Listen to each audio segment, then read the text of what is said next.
We surveyed 450 future and current retirees, and what we found was shocking. Most of them will owe a 6 or even a 7-figure tax bill in retirement, the biggest bill of their lives. How much tax will you pay in retirement? Today I'll break down exactly how we calculated their tax burden and reveal the one overlooked factor that makes taxes in retirement so expensive. If you're new here, I'm Ben. I've been creating retirement content since 2015, and I want to help make your retirement even better. Last fall on my podcast, Retirement Starts Today, if you like podcasts, we ran an experiment.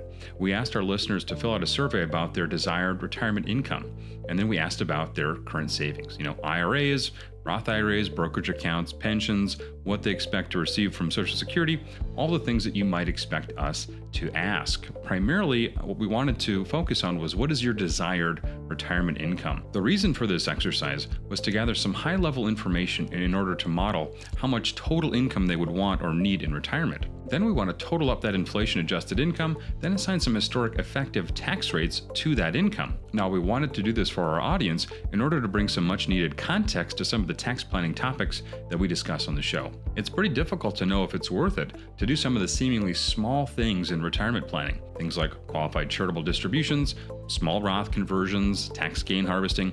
These small things might not seem worth it without the long-term context of the total good it could do for our retirement plan. Without seeing the big picture, it's really hard to know if the juice is worth the squeeze. It's really one of the funny things about retirement planning. Small hinges swing big doors.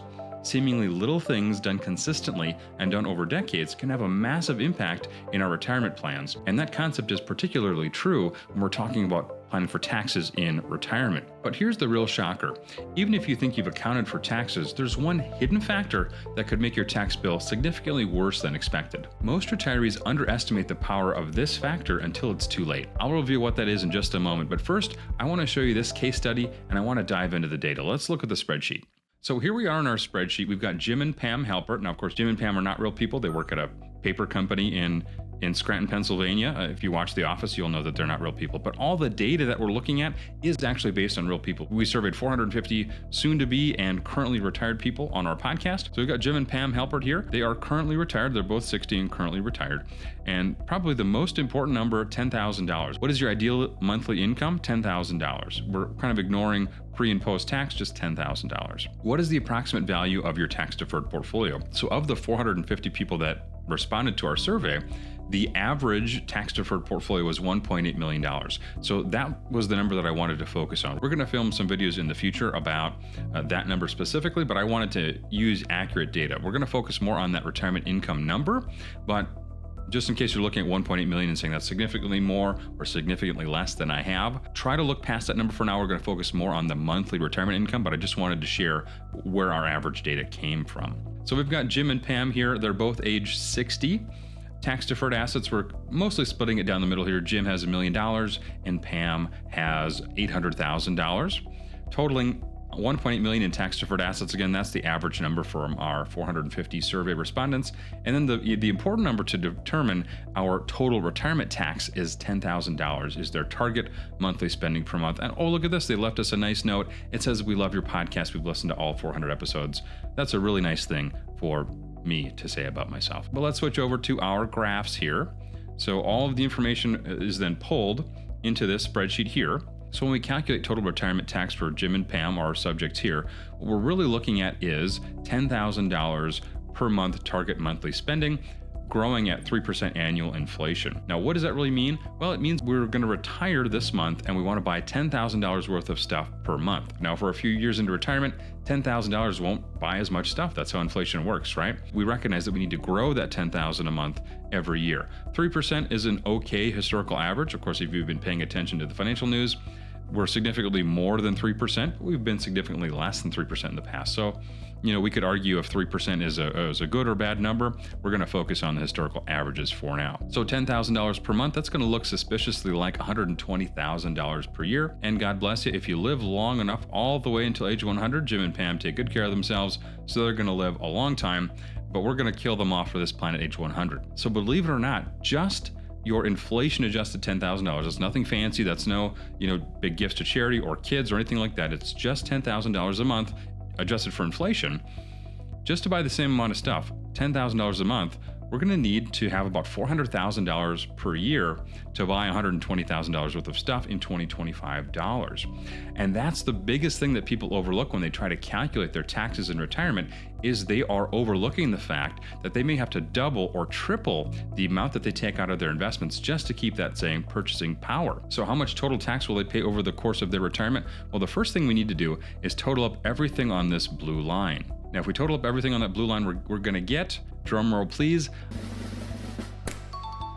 about $9.4 million in total lifetime income. Now, once we have established our total income over the course of our retirement, and again, this is based on $10,000 a month, what they'd like to have, not can they do this or not, or should they? This is just based on if you can hit your retirement income goals, what might your total tax be? So now we've established total lifetime income at, call that $9.5 million. Now, we can't fully drill down what our taxes will be based on knowing that number, because there's a lot of different flavors of income that could be baked into that number. If you have a pension, if you have Social Security, right, that's slightly different than our pension as far as taxes go. If we have IRA, Roth IRA, taxable brokerage account, there could be maybe 5, maybe 6 different flavors of taxes built into that income number. Additionally, I don't know where taxes are going to be 6 months or 12 months from now, let alone 30 years from now. We have the Tax Cut and Jobs Act that might sunset at the end of 2025. It might not. Honestly, we don't know. But what we do know are historical averages, right? There's a lot of research out there that says, on average, this income can be between these two ranges. And for my money, I'm pretty confident that a lot of our retirees are going to be between a 10 and a 20% effective tax rate for the majority of their retirement. So if we take $9.4 million at a 10% effective tax rate, we simply move the decimal point over 1. So our $9.4 million becomes $943,000 in effective taxes paid over the course of your retirement. That's the bottom end of our bracket of where we think will be total lifetime taxes in retirement. If we want to look at 20%, well, we simply double that. $943,000 doubled is $1.9 million.